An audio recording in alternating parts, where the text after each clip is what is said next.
Ya, assalamualaikum warahmatullahi wabarakatuh. Kembali lagi bersama saya Jeffrey Zain. Kali ini saya ingin bahas soal uh, tentang masalah kasus Bahar Smith dengan seorang perempuan dari Makassar ya, kalau nggak salah. Ya, yang saya komentari bukan masalah merekanya ya, tetapi di sini masalah nikahnya.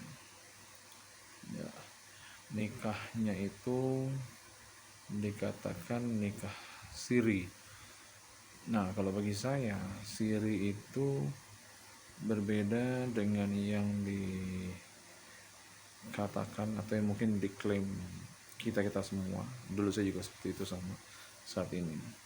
Kayak yang dilakukan Habib Bahar itu adalah uh, nikah di bawah tangan. Artinya nikah sah secara agama tetapi tidak tercatat di KUA ya, sehingga pernikahannya tidak tercatat di mungkin di Dukcapil juga kali ya. Ya saya nggak tahu sampai segitu, yang jelas tidak tercatat di KUA ya.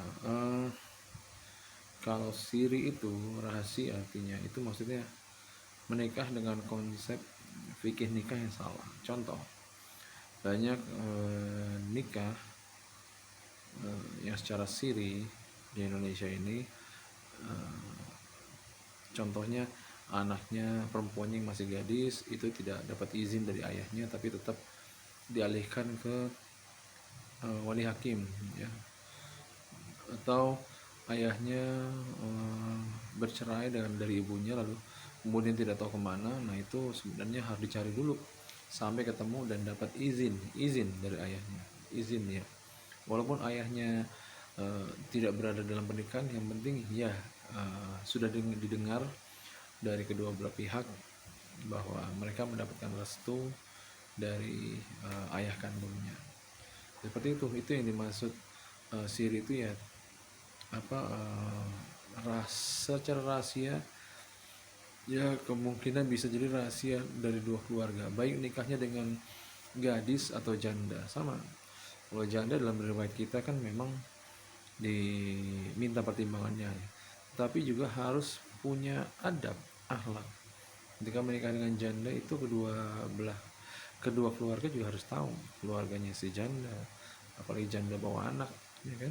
Anaknya perlu tahu, perlu kenal kita dulu ya, sebagai laki-laki yang ingin menikahi perempuan sudah pernah menikah atau janda ya.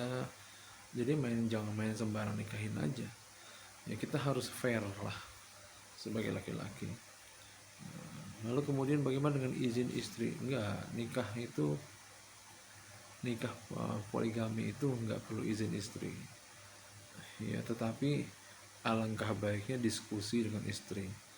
Tiba-tiba istri tidak setuju ya sebaiknya jangan nikah walaupun bisa, tetapi ya gini jadinya amburadul gitu loh. Banyak seperti itu ya, nggak dialog sama istri, akhirnya istri kedua terbengkalai ya, atau mungkin yang jadi laki juga terbengkalai gara-gara karena harus ngumpet-ngumpetan sama istri pertamanya, sama keluarga istrinya, sama anak-anaknya, jadi ngumpet-ngumpetan sehingga juga istri kedua tidak terpenuhi nafkahnya baik secara lahir atau batin.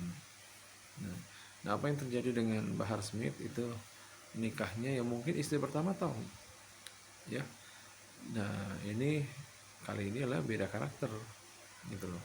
Kalau istri kedua mungkin ingin diperhatikan ya, namanya juga kita lihat itu usia anaknya juga masih muda, istri juga masih muda ya. Namanya nikah pertama pasti gitu, kayak pengen drama-drama cinta, roman-roman picisan lah gitu. Iya, beda nikah sama yang sudah pernah menikah, mungkin nggak butuh perhatian banyak, yang penting mau kemana pun si Bahar melalang buana, yang penting duit tetap ada gitu loh, istilahnya nafkah tetap ada ya. Bagaimanapun juga namanya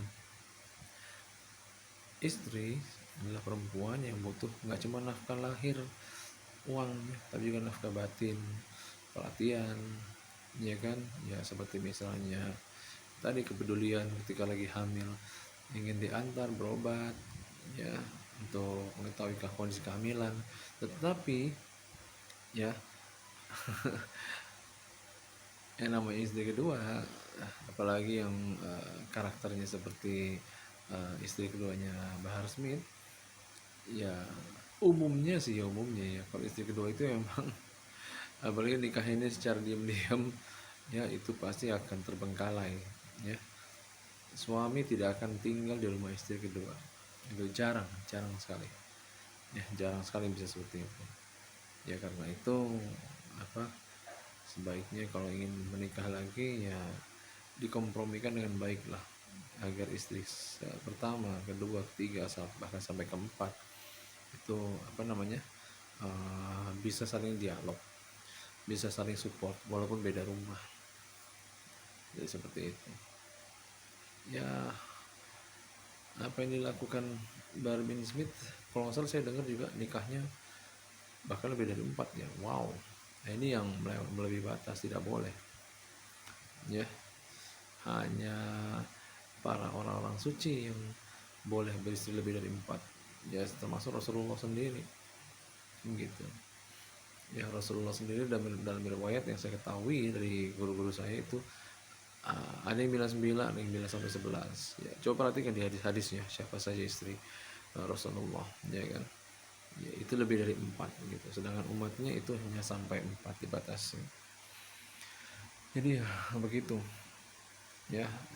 Nikah siri beda dengan nikah di bawah tangan. Jadi yang dilakukan Habib Bahar itu adalah nikah di bawah tangan, nikah sah secara agama tapi tidak tercatat di KUA,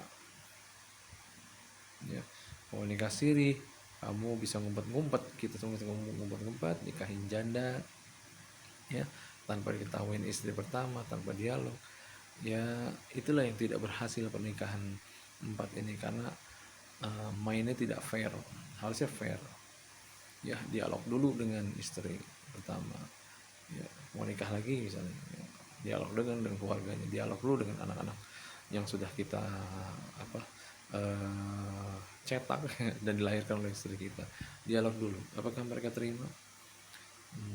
Kalau memang mereka terima, alhamdulillah, ya kan. Tapi tetap harus diusahakan jalinan komunikasi antara istri pertama, kedua, ketiga, atau keempat, ya, komunikasinya baik. Jadi tidak terlalu masalah, sehingga kalau ada masalah dari luar bisa saling support, ya, baik disupport istri pertama, kedua, ketiga, gitu, sebagai laki-laki. Ya begitulah, ya. Jadi hati-hati dalam mengistilahkan kata sirrin, karena beda. Itu saja. Assalamualaikum warahmatullahi wabarakatuh.